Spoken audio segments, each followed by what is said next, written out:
Hello, and welcome to my podcast, Where the Dark Corners Are.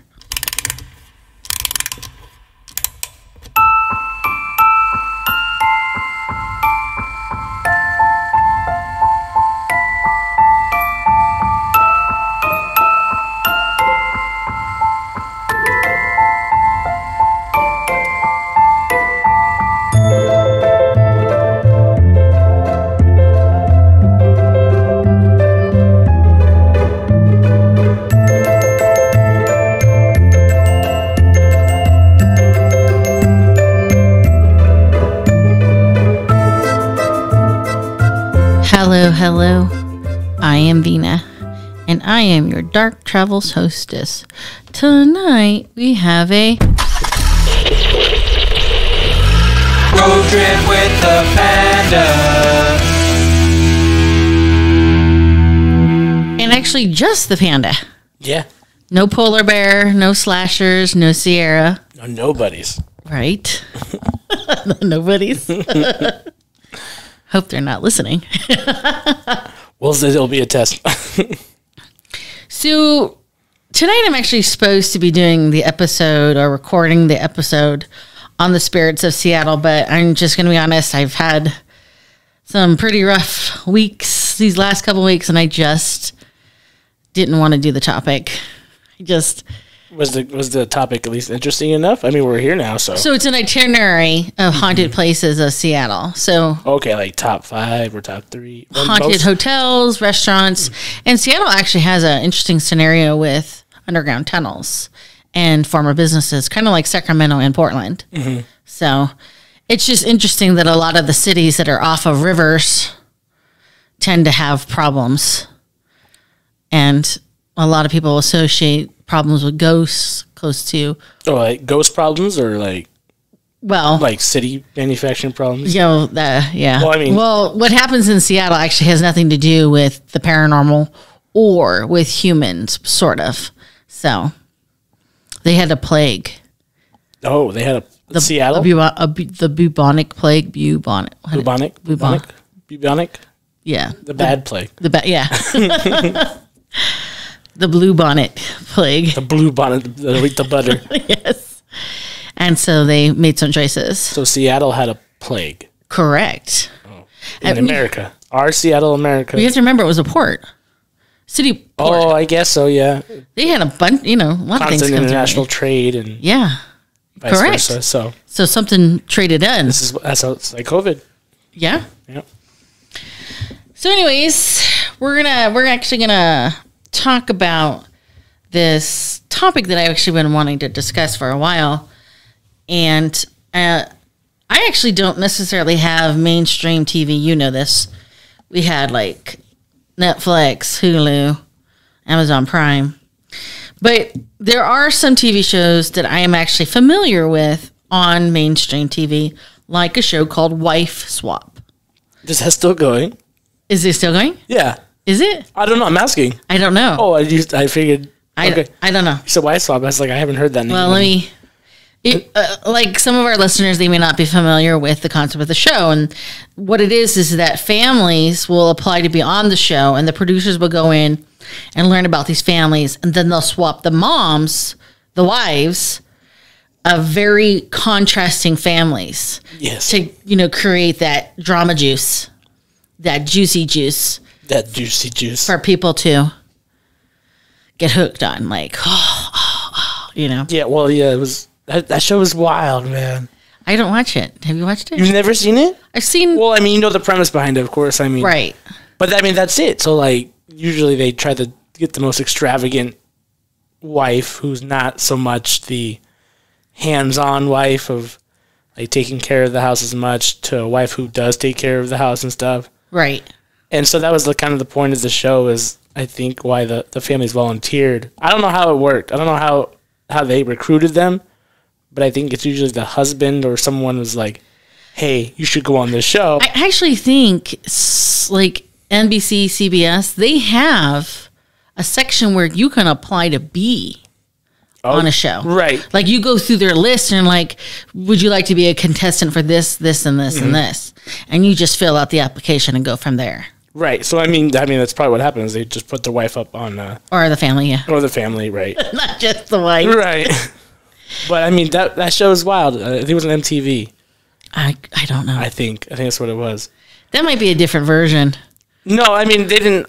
Well, that was the weird part too. Where like, well, the wife usually does this. That was the best part when they first initially meet. Well, my wife usually does this, this, and that. She's like, no, I ain't doing that. There's some crazy episodes. Right. But either way, so Seattle White Swap. That's Seattle, just simple White Swap. Now, they have been on for a while because what we're going to talk about is this situation. I think this episode kind of shined some light on a scenario that's going to play out later. So during their 4th season, they aired an episode on April 23rd, 2008. So we're talking 15 years ago now. It's the Stockdale Tonvik episode of Wife Swapped on ABC. Now, the Stockdale family is from Beach City, Ohio. This family consists of the father, who's Timothy, the mom, who's Catherine, and their 4 sons, Calvin, Charles, Jacob, and James. Now, the Tonvik family is from Illinois. The mom, her name is Lori Tonvik, and her husband's John, and they have 2 children. Their son is Tvik, and their daughter is Megan. And again, like you explained, the premise is to basically swap moms with very different mom personas. Right. To maybe opposing or contrasting families. So Lori was considered to be the rather easygoing mom. She had a very laid-back attitude about things, in particular parenting. And, I mean, they showed her singing and dancing with her kids, bringing burgers home, and just, who needs money kind of scenario. Mm-hmm. And in contrast to Lori was Catherine Stockdale. Now, the Stockdales, to kind of paint a picture for them, they lived on a farm. They were farmers, and they were very religious. And the Stockdales' version of fun was basically creating this wholesome family bluegrass band in which all the members of the family played an instrument in. So, like, Calvin played the banjo, Charles played the mandolin, James played on the bass, and their 3rd son played the fiddle. And Timothy, the dad, he played on the guitar. And Jacob actually would go on and win championships. He was a 3-time Ohio Youth Fiddle Champion and a former Ohio State Grand Fiddle Champion. Wow. And, I don't know if you've ever heard this, but in the 80s, there's a song, if you're going to play country, you got to have a fiddle in the band. I haven't heard that. If you're going to play country, you got to have a fiddle in the band. Okay. Well, that's how the song goes. Sorry. Your mom failed. Okay. Anyways, the mom, Kathy, she would manage the band. She would, arrange the bookings for their shows. And they actually ended up traveling in different states around the United States. But they basically kept the kids secluded. They were homeschooled. They weren't allowed to have any friends. And their concern was basically, and I'm going to quote Kathy, was to protect the boys from bad influences. And again, quoting Kathy, we don't allow any cussing. I think that dating has physical dangers like pregnancy. It's not worth it. It's important we have control over their character and their education. And Kathy would basically lay out their, from the sun up, sundown, eyes open, eyes closed day. And like I said before, the boys were actually homeschooled.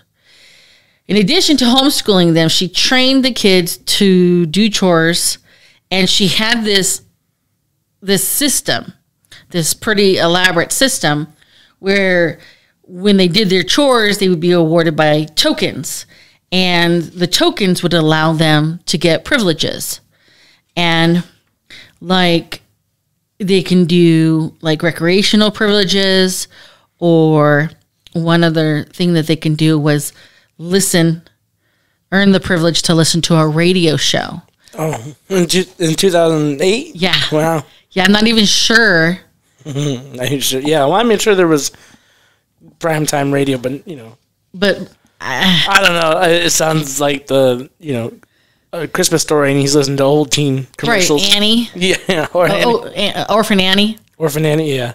And, of course, the radio shows that they were permitted had to be family-friendly and approved shows. You understand? So a very strict environment. So when Lori rolls up with her laid-back scenario, she tried kind of making things a little loose for them. And I'm quoting her now because she talks to TMZ, your favorite. Oh, yeah, my favorite news source. Yes. Hey, TMZ shows some cool stuff, though. Okay. So I'm quoting her. When I switched the rules and I was going to let them have fun, let them have a television and video games and experience life a little bit, Jacob ran out crying. And when I went out after him, I asked him what was wrong, and he said that his mom and dad would tell him that he would burn in hell. God gives you free will they didn't have. They weren't allowed to make choices. I think it just caught up to him. Now, she would also go on to state that she felt that the Stockdale children were treated like slaves. And later on, when shit goes down, Lori will later speculate that it's Jacob's strict upbringing, and I'm quoting, caused him to snap. Oh. Yes. And by snap, I really mean snap, and I'm quoting her. There's air quotes over here. Right. They're not visible. Yeah. Or audio. Yeah. So here's what happened. 9 years after the show was aired, some things had changed in the Stockdale house. For instance, the two older sons, had moved out of the home, but Jacob, who was 25 at that time, and his younger brother James, who was 21 at that time, still lived in the home. I'm not exactly sure what Jacob was doing, but James was actually a sophomore. He was majoring in business management, and he studied at Kent State University, Taracaras, and Stark campus. Stark was actually the county they lived in. And on June 15, 2017, it was early morning, relatively early, and the police received a 911 call from the Stockdale farm. When the dispatcher answered, 911, what's your emergency? What's going on? The caller hung up. So what they did was they sent a few Stark County deputies to check in on the matter, because sometimes that's what 911 does. If they get a hang-up call and there's a concern on the dispatcher's part. When the deputies rolled up, they were greeted by a dog who was whining in the driveway, and they saw that the front door was open. And I'm quoting one of the officers now. Upon my arrival to the front door, I observed an individual lying on his back with his head facing the front door. The officer reported. As I was about to ask if the individual was okay, I heard one single gunshot coming from inside the residence. So the officers took cover. They called for backup. And when they re-entered the house, one officer would find Jacob, and I'm quoting, laying near the front door with an apparent gunshot wound with the shotgun lying at his side. And another officer found a third individual on the floor in the upstairs bathroom with an apparent gunshot wound. So my guess, that's mom. The deputies take a quick look around to assess the crime scene, and they quickly determine that it's Jacob, who had used a 20-gauge shotgun, shooting both his mother and his brother James in the head, and then turned the shotgun on himself. So that was the shot that the deputies heard when they were when they were entering the premise. Both Kathy and James will die instantly from their gunshot wounds to the head, but Jacob survives. He is immediately taken to Metro Health Medical, and he spends about the next year receiving medical treatment and rehabilitation for the brain and head injuries. He ends up surviving with a severe traumatic brain injury, and he loses all sight in his left eye. And if you actually look pictures at him, you can see that the eye is kind of like droopy. Right. And he he has at least 7 metal fragments basically forever and is lodged in his head. So he gets charged with murder in September of 2018 and gets a grand jury indictment in October 2018. And initially, Jacob will plead not guilty by reason of insanity. And he then gets placed at the Heartland Behavior Institution for observation. What was the last name? His last name? Yeah, the family's. Stockdale. Stockdale. While there, he actually attempts to escape the institution on at least 2 occasions. In November of 2019, Jacob decides that he's kind of watched the scenario, and he realizes that when books get transported, they kind of just get transported in like a pile. So he decides to hide behind a pile as it's getting transported in and out of the institution. Yeah. And so obviously he gets caught. I mean, he doesn't even make it out of the building. A month later, he'll try another escape. This time, he tries the blend-in method, where you blend in a moving group of people, or in this case, a group of people that was leaving the building. Yeah, you just fucking... Right. So... It just does be fun. Right. He's like, nods his head and walks along. But again, that fails. Now, while at Heartland, he is under the care of Dr. Archangel. We'll just call him Dr. Wood. Okay. Dr. Wood studies and, does his testing and, basically comes to the conclusion that Jacob is actually clinically sane when he committed the murders. And because he's done all the testing and whatnot, he also comes to the conclusion that Jacob, wasn't suffering from any mental illnesses. There was no diseases affecting him. There were no defects in Jacob. And that Jacob was fully aware of the wrongdoing of his actions.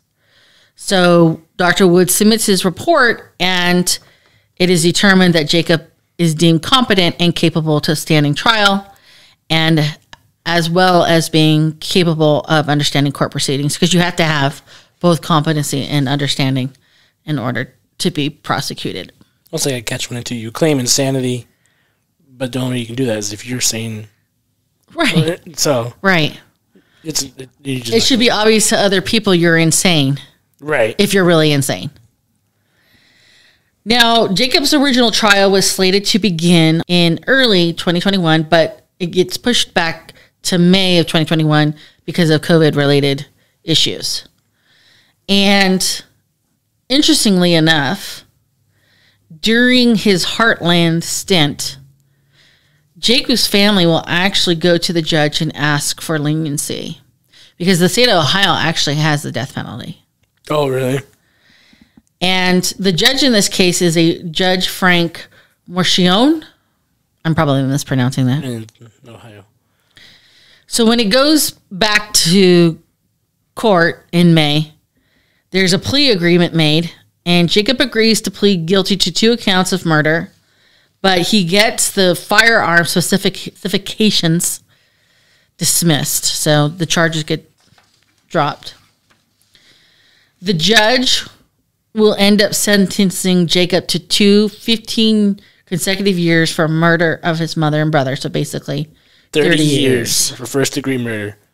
Yeah. Of his own family. Wow. And his first parole hearing is not expected to be held until September of 2048. So he's got 23 more years to go. Yeah.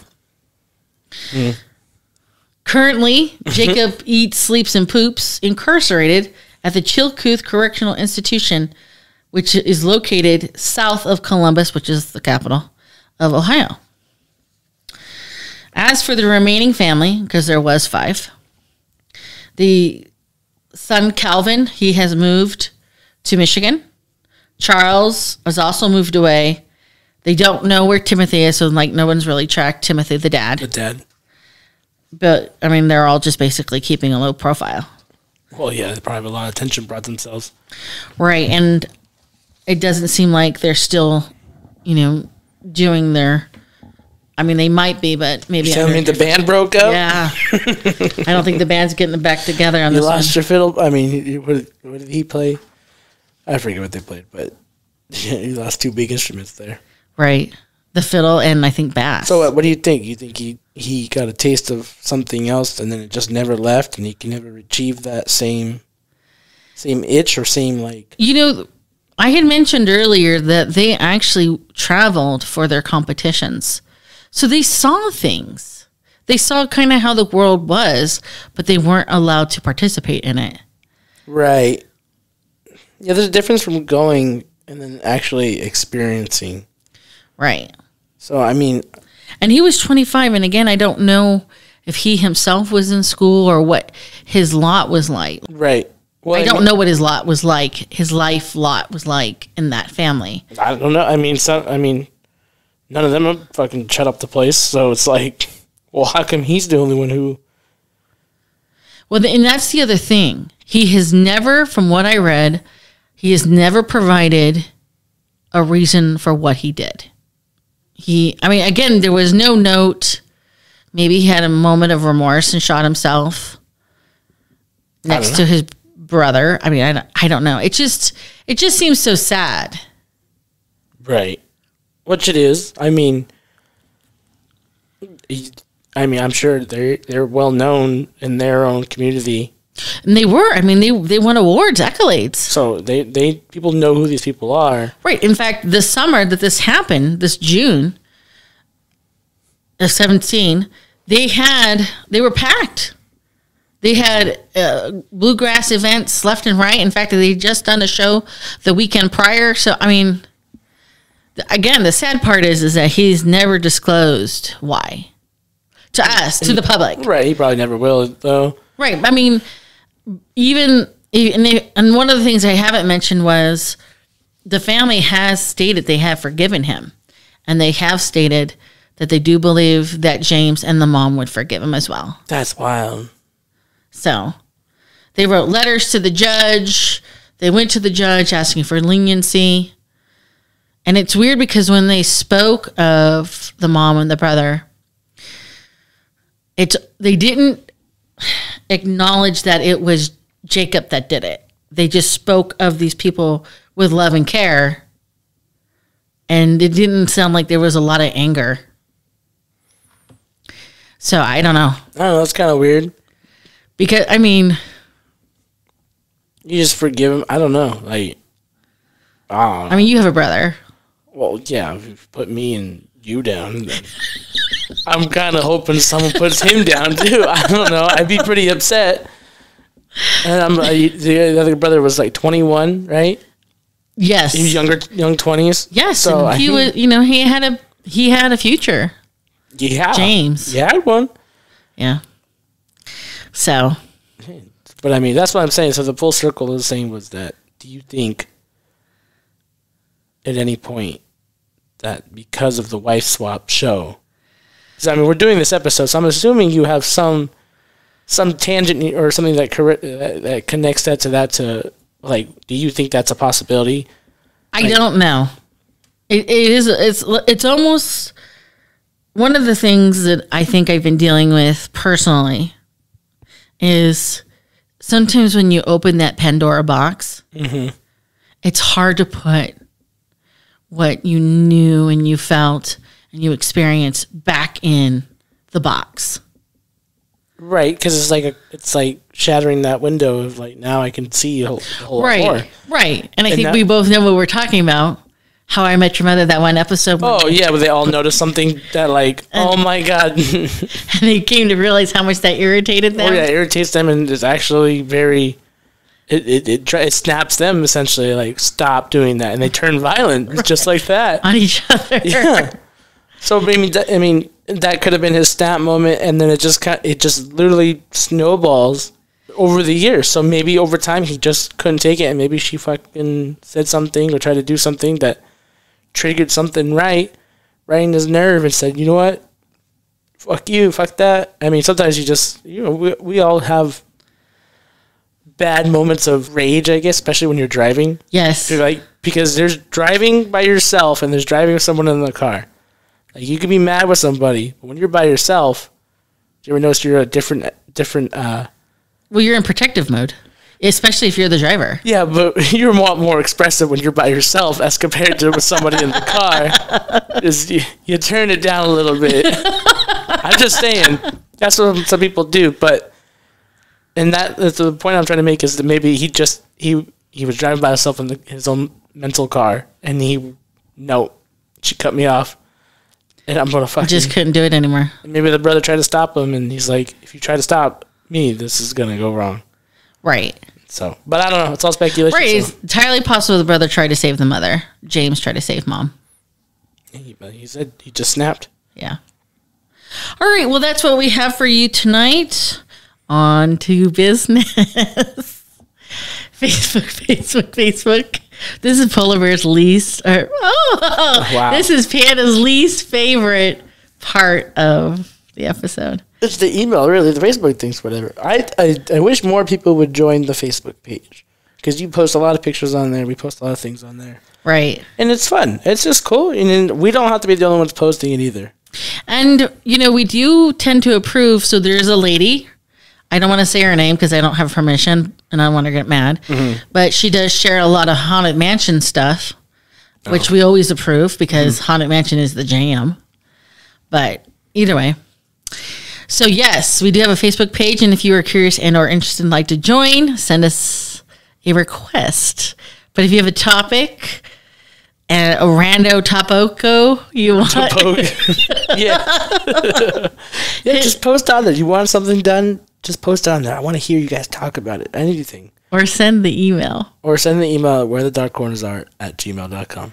Corners is plural. Corners. All right, final thoughts, Panda.